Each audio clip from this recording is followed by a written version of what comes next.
Well, good evening, ladies and gentlemen. It's been a long time no see. We just actually got off the air with Jay Campbell on our Monday, The Last Stand show. And I'm coming right back to talk about an afternoon at Coral Castle. Now, many of you know that yesterday I went to Coral Castle. I actually got up, left here probably about 8 a.m. Drove down to Homestead, which is south of Miami. And I was actually less than 100 miles basically from Key West, which was kind of interesting. And I thought about going down to Key West too, but I didn't do it. But at any rate, we went to Coral Castle, checked it out, had a great time. Violet Flame has made another video. I'm definitely going to go check that out right after this. But I went to Coral Castle and I was a little disappointed because for some reason they will not allow you to film inside Coral Castle. And I knew that I probably could have pulled out my stuff and started doing it again, started doing it anyway, but I didn't want to cause a commotion. I should have, but you know, it would have been, they probably would have called the cops, trespassing and all that. But anyway, so I did not do the filming that I wanted to do while I was there. I did take a whole bunch of pictures. So we're going to break this down into two sections. We're going to talk today about an afternoon at Coral Castle. And let me stop right here. Mark Mahoney says, can you explain the difference between Jesus Christ and the Jesus Christ we should pray to? Mark, what you need to do, let me show you, go to my website, and I'm going to show you how to do this right now, Mark. We're gonna show you what you want to do. If you have any questions, this is a question he has about my stance on difference between Jesus and the Christ. So go to Jeffrey Darty YouTube. Just go into your browser, put in Jeffrey Darty YouTube. And then when you see it, click on it, Jeffrey Darty YouTube. Of course, you're there right now, but go to the YouTube. And look, Jeff is live with an afternoon at Coral Castle. But go up into the YouTube search bar and just put my name, Jeff Darty, Jesus and the Christ. And if you look up Jesus and the Christ, maybe I didn't do that. Maybe I didn't do a show about that. But I have an ebook called Jesus and the Christ. It's like $3.99 for the ebook. I would recommend that you get that. But if you want to know just about the big picture, what you can do is you've got the regular, like here we're live. This is the most recent videos. They have the most recent videos down here. But if you go underneath, you get into the sections. This is a new one. These are really good. But for what you're looking for, go down here to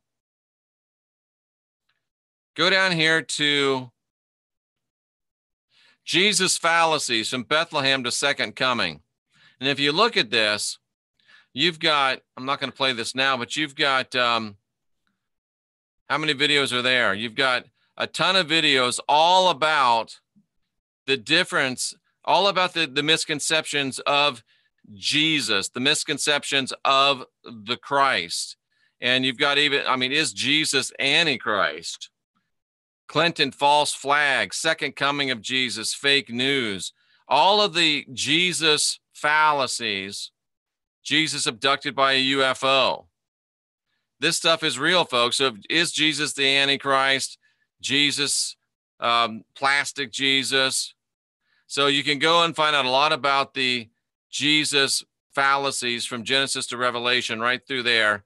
And if you really want to know who is Jesus and the Christ, then you can just go to my website and click on shop, which is going to take you to the bookstore. And I've got a book that's called Jesus and the Christ.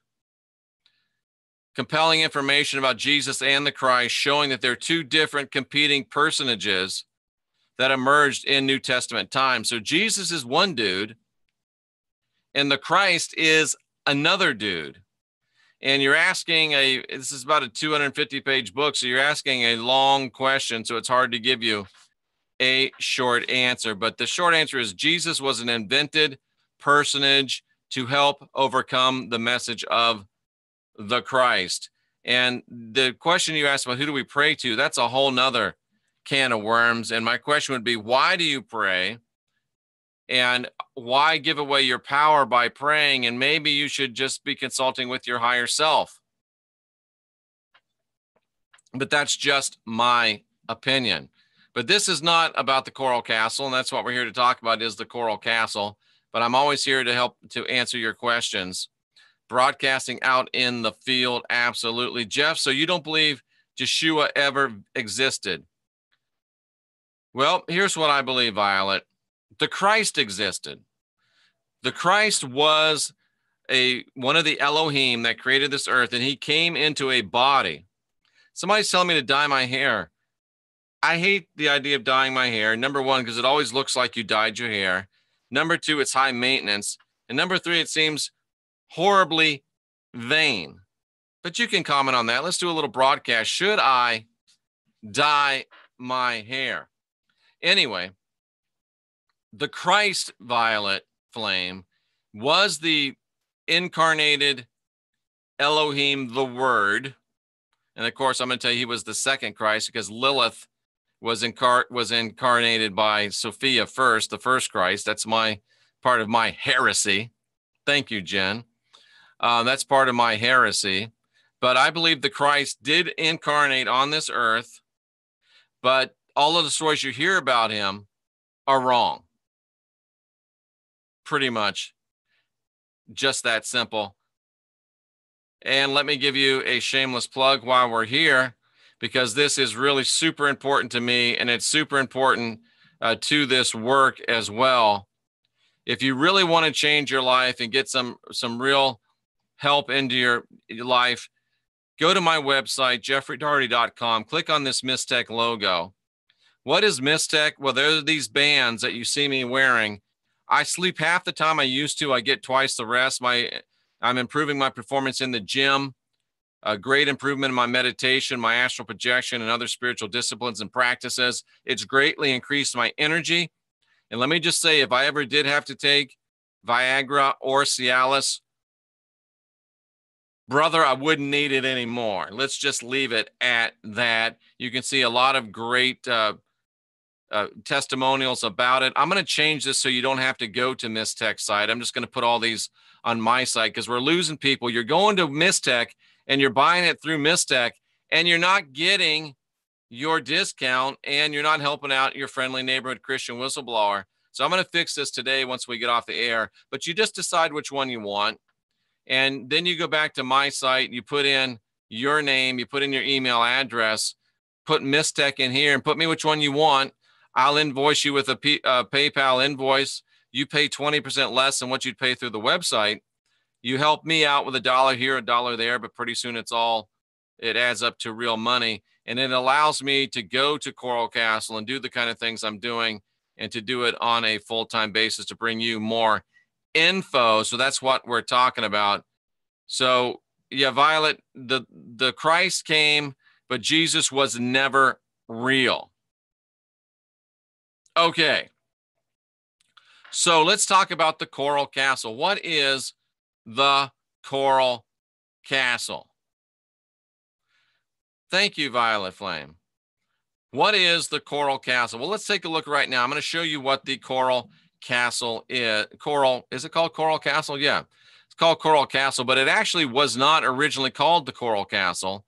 And that's another one of the things where I'm so shocked about how bad the teaching is about the Coral Castle. And folks, once we get into this tomorrow, it's going to blow your mind, because you're not going to believe how much bad thought, bad teaching, bad doctrine's going on about Coral Castle. And there's a very real story about it, a very true story about it. But I'm telling you, folks, it's not what they're telling you. We have to get down to the real truth of the matter. And it's not what we've been told. It's not what we've been sold. And I'm going to bring you back to the place where we can talk about what really happened at Coral Castle. But today, we're going to just look at what Coral Castle is. I want to show you what's there.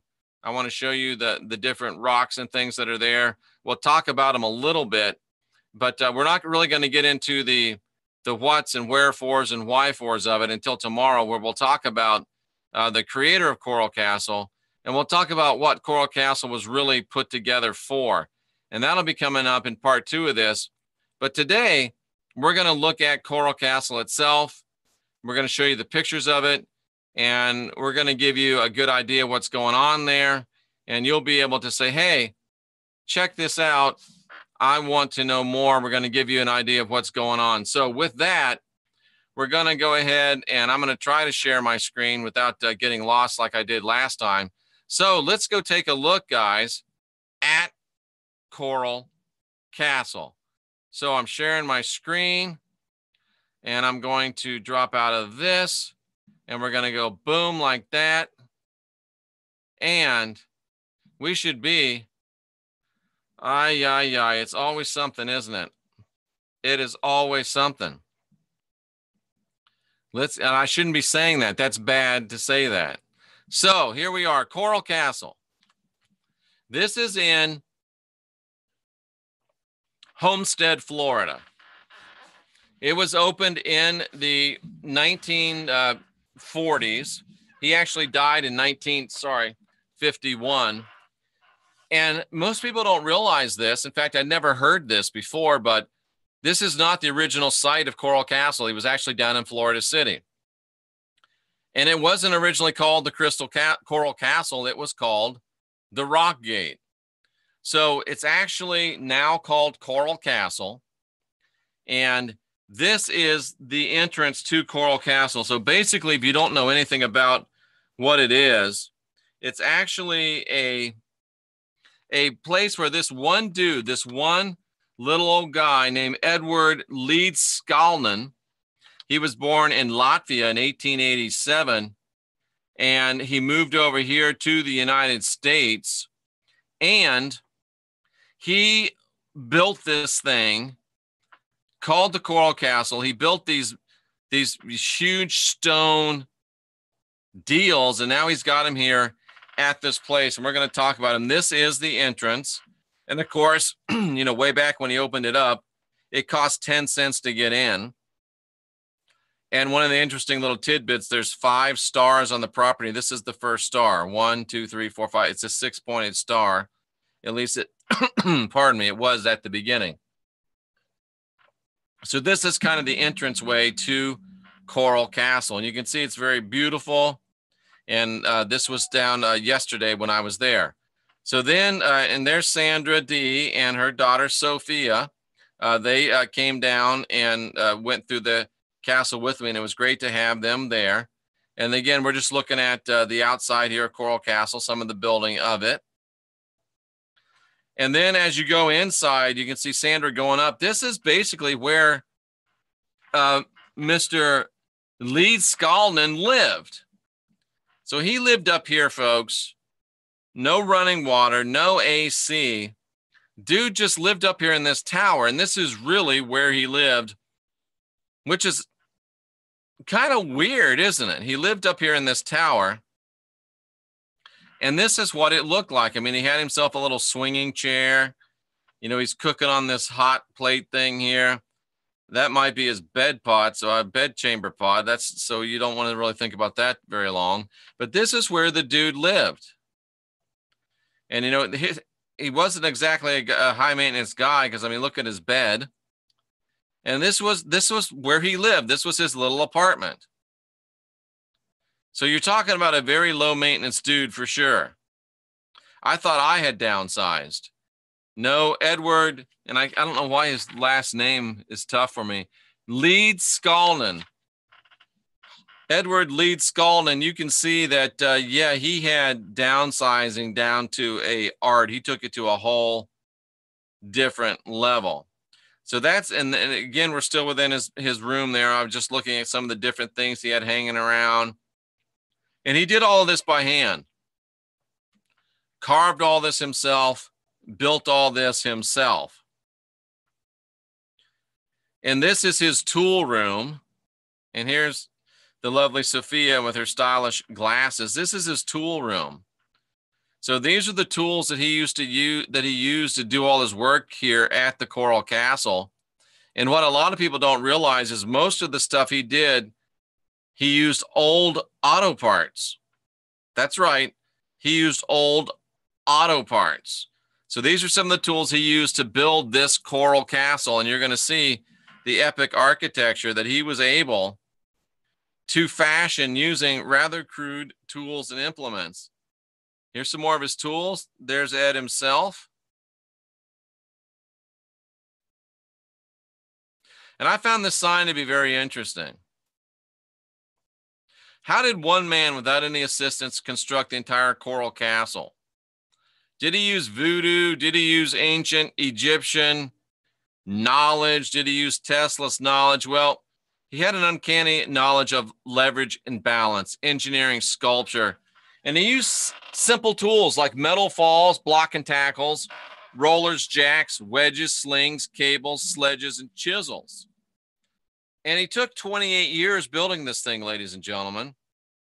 The tools displayed here, many made from old auto parts, were used by Edward Leedskalnin in building the coral castle.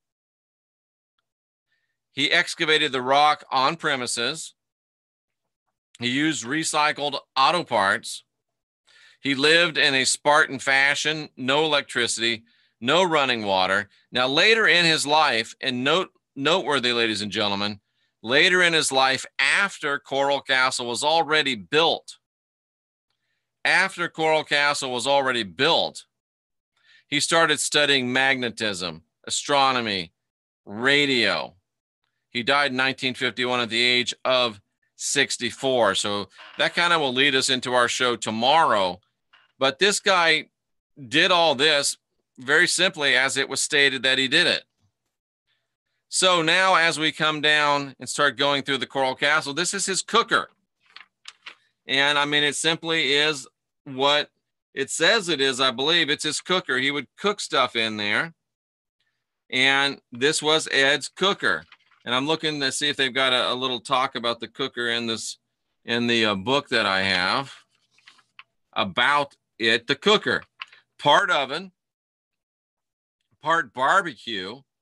The fire is built in the pit. The pipe embedded below serves as a downdraft, and the hole in the roof vents the smoke. The cooking pot is the back end of an old Ford.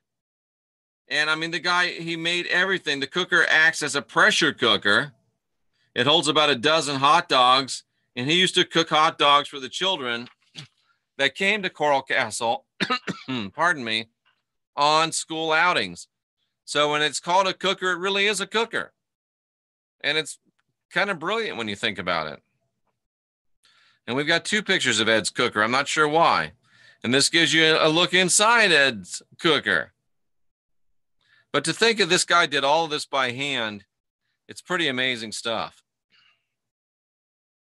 Now, this is just kind of a general overview of the area. You've got these chairs, and back in the beginning, these chairs, many of them were on roller. They would rock, and even a child could rock these great big huge chairs. But now, insurance and all that stuff, a lot of them aren't rockers anymore. And if they were, you can't touch them or sit in them. You can see celestial things up here. We'll get into this a little bit more. I'll talk to you about what these holes are for. And it's just amazing stuff. And to think this guy did this, it can get almost mind-boggling. Here's another view of the work that he did.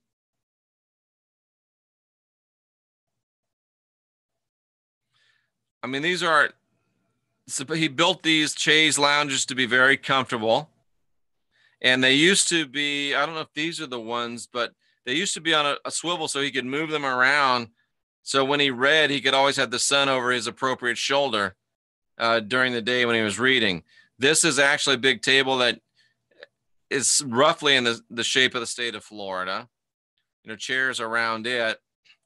And the most uncomfortable chair that he created was intentionally created uncomfortable. It was called the mother-in-law chair. So if she ever came and visited, she wouldn't stay very long, but that's another story. But he actually crafted these to be rather comfortable. And this, of course, is a table and chairs over here. And again, a lot of these used to spin around or rock, but they've since taken that functionality out of them. Here's your supposed state of Florida. And it's not too bad of a rendition of Florida, but here's your state of Florida table. And he's even got a Lake Okeechobee here with water. So we were, really Lake Okeechobee should be about right here if it's a true scale map of Florida. And we're right down here. In fact, I'll show you the location of it here in just a few minutes. But this is all again done by hand, carved out of this rock. Pretty cool stuff, huh?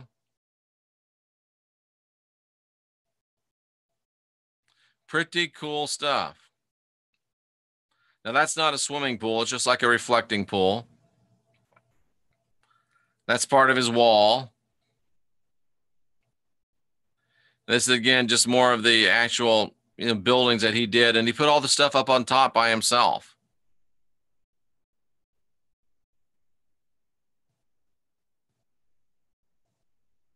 This is the crescent moon. Another moon. And I mean, he carved all this stuff himself. So it's pretty interesting. Now, you can't really see this anymore, but this kind of right over here, there used to be a bush that grew up there. And Ed used this as a symbolism for Mars because he thought there might be life on Mars. So that's why he planted a palmetto bush up there with it. So he thought that this would be Mars. This is, to him, representing Mars. And then this is not a person with a hat on it. It's actually supposed to be Saturn. That's what he viewed as Saturn. And then there's the moons there, the crescents. And I'll read you out of this book if there's anything. The planets, the corner is Mars. The palmetto plant carving on it reflects Ed's belief that there was life on Mars. Next to Mars is Saturn. The 20-foot tall crescent, Ed named the crescent of the East. It's 46,000 pounds. And he moved this from his original location, folks, all of this stuff. And when Sandra was there yesterday, she asked a very interesting question. She said, well, why are there two moons? Because you got the big moon and you got the little moon. And we'll get into this more tomorrow when we talk about the why and how of Coral Castle. But this has to do with Ed seeing himself as the big moon and seeing his lover as the small moon. So it's kind of a masculine, feminine moon type of thing. So that was the answer to that one. And, Sandra asked a really good question there. But all of this stuff, I mean, think about it. This is where he hung out. This is where he lived. It's where he spent his time. This is actually a gate. It's why it was first called Rock Gate. And it's, again, it used to sit on some type of an automatic or auto body component. And Sophia could have pushed that with her little finger as the small girl she is, and she could have made that thing spin like a top. It would open and close just with the slightest touch, even of a child. And then here are, some of these are meant to be chairs. And he didn't have any running water there, believe it or not. That was crazy. Some of these things, again, are rocking chairs. Now, these were built to, kind of shade you a little bit.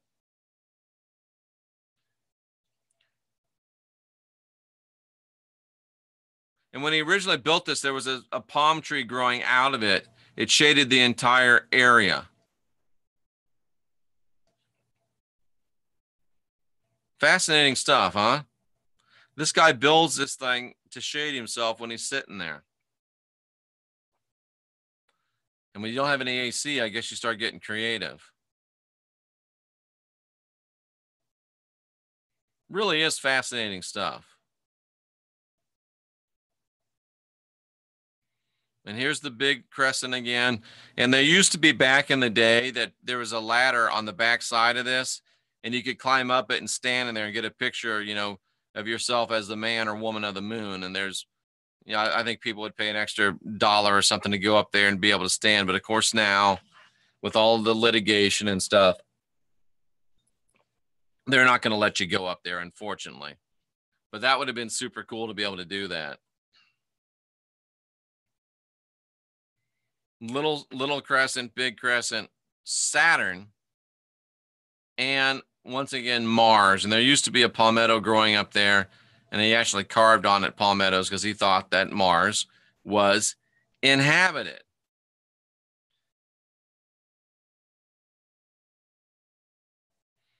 A curious little place. It really is a curious little place. A curious little place. And there's the gate that now it's all seized up because they haven't maintained it, and they don't want people moving it, obviously for insurance purposes. But boom, you can move that. Even the smallest child can move it. He would move it with his pinky finger to impress people. This is the well, and it literally was a well, and it goes down. You can see it. I think I got some better pictures of it. Yeah, this goes down into water. Pardon me. And you can see Sophia sitting there on one of the chairs. And that's what they were there for. That's what they were built for. Of course, now it says don't go up and sit on the chairs, but I guess we're just rule breakers. Chairs. And there's another look at the well. You can see there's actually still water in it. It was a completely functional well. And there's looking back at his living quarters. And it's right through here that Sandra and I noticed some weird energies, kind of like a vortex band that kind of runs through the property. Now, was that band stronger back in earlier days? But you can definitely feel an energetic power running through that place. What it means, I'm not sure, but we'll talk more about that tomorrow.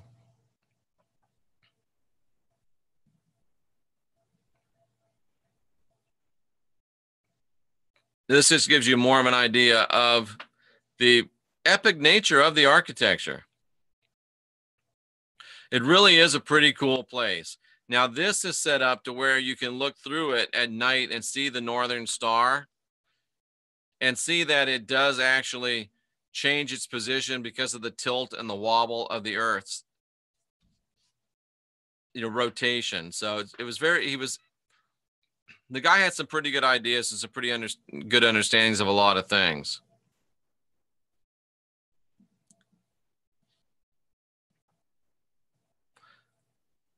And that's the entrance. You will be seeing unusual accomplishment. How about that? Now this, I'm still studying to see what this really means. I think it says made in 1928. So obviously that's when he started it. He made it over, and we didn't know what this was, but now that I read the book, I have a lot more of an understanding.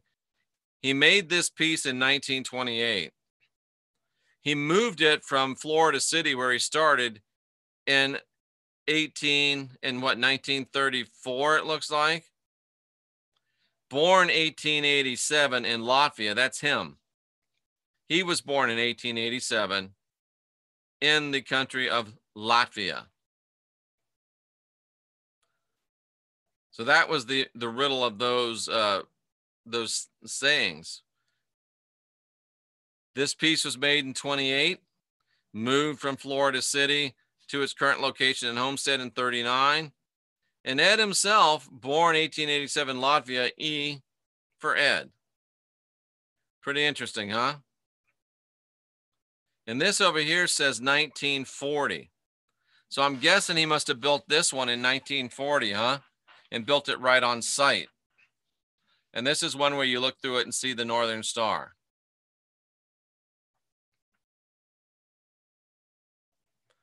And here's his pool, whatever you want to call it, with another one of the stars. Of course, people toss coins into it. And a lot of the ratios and measurements within the place are said to be pi, equivalent to the numerical pi. So, interesting stuff. Very interesting stuff. The Coral Castle. Ladies and gentlemen, let's go back in the chat room and see what everybody's thinking and see if anybody has any questions.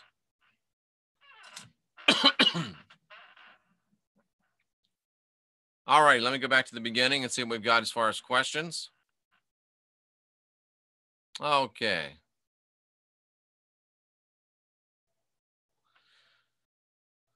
Let's see. The real Christ doesn't need praying to. I would agree with that, John. Thank you, Hillary Davis. The Zeitgeist movie, interesting data there. We've just answered what the Coral Castle is. Looks like the results are in. No dye for the hair. Prayer is just open communication with the higher self in a respectful way. Don't call it prayer if it has negative connotations. Recreate it and make it your own. I agree. Prayer would be open conversation with the higher self or with source. I agree that 100%. Thank you, Jen Fisher. I have a lot of evil entities in my life at the moment. Well, get rid of them, brother. Yeah, if you're going to dye it avian blue. Nice. That's just my professional opinion. Jen is a hairdresser. I don't know what Crystal Cavern is. Coral Castle is a sculpture. Yep, he secretly, single-handedly, and at least at night.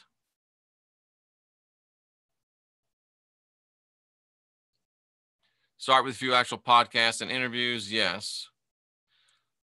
Jesus was not real. No.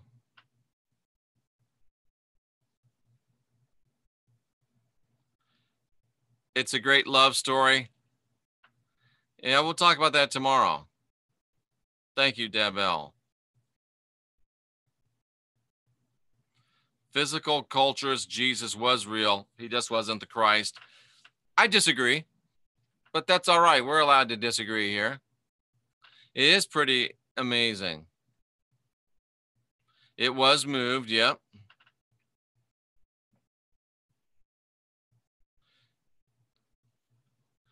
He had a buddy that had a flatbed truck and they moved it. I remember when 10 cents actually bought something. Yeah, absolutely. So do you believe he used levitation, Jeff? We'll talk about that tomorrow.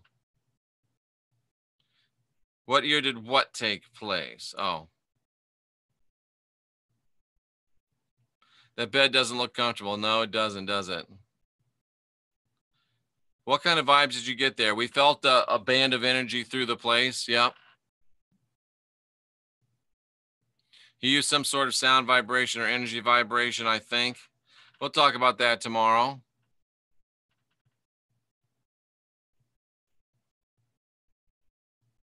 We'll talk about all this tomorrow. It's worth going by. It's worth going by. I think it's $18 to get in. He was not married. He was never married. Hillary Davis cross uses tools from various genre. There is a lot of energy. Strangely enough, Violet Flame, we didn't feel a whole ton of it while we were there, but there are some energies in there, some parts of it that does have energy.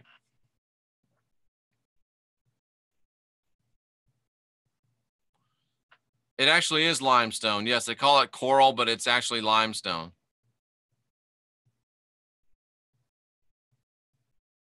It was built on a major ley line. Well, I did feel a major ley line going through there. And somebody asked if I used my rods, they wouldn't let me take them in there, those rat bastards.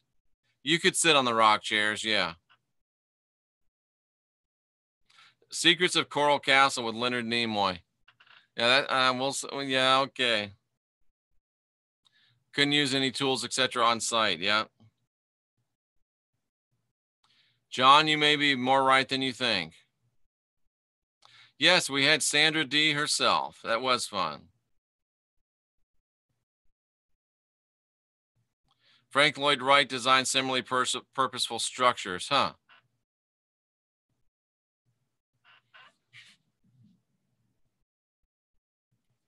Violet, what's your channel name?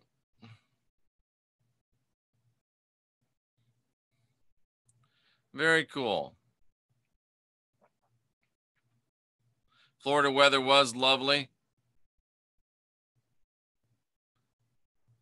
I saw this in the Travel Channel or something. Yeah, they have it on there a lot. I don't think there's much evidence that he was an occultist, but we'll talk about that tomorrow.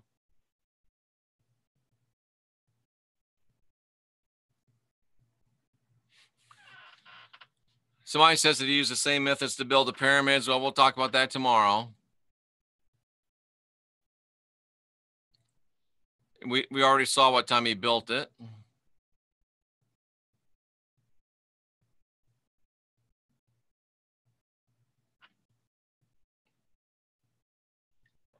Yeah, they wouldn't let me do that.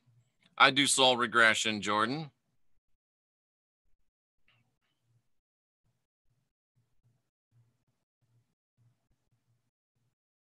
There is not a swimming pool, and I don't know where he was buried. Interesting.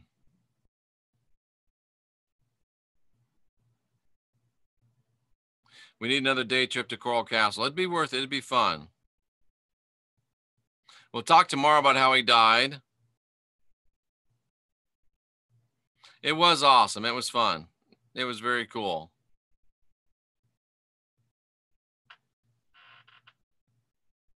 Very interesting stuff. Limestone is powerful magnetic force for ghost in the law. Jeff is not tense tonight. It's kind of a silly thing to say, so I'm going to remove it. About $18 to get in, I believe it was. And no, somebody else bought it. It's not his family. So there you go, ladies and gentlemen. That's the Coral Castle, the actual nuts and bolts of it. Tomorrow we'll get into the story behind Coral Castle. And we'll talk about why it was built. We'll talk about how it was built. We'll talk about what type of energies, what type of technologies were leveraged to build it. Not sure what time, Brian. Not sure what time. Brian, send me an email if you would to christianwhistleblower@gmail.com. I'd like to talk with you about something. And we will look. Well, Jen, the nice thing about it is that they go up on YouTube, so you can always catch them. So there you go. Coral Castle, an afternoon at Coral Castle. And it was very interesting. I wish they would have let me film it, but they didn't. But there you go. Now we've got the pictures of it. And you've seen Coral Castle, and it is a very fascinating and an interesting story. And with that, I'm going to leave you to ponder what's going on. I salute you for being here, trying to unindoctrinate yourself, guide your own spirit, master your own ascension, be your own guru. I encourage you to keep asking questions, keep questioning answers. Folks, we are the last generation of real humans. Becoming divine, becoming sovereign, becoming free is a process. And remember, you're right where you need to be. And don't stop before you get yourself free. Press on until you unindoctrinate yourself.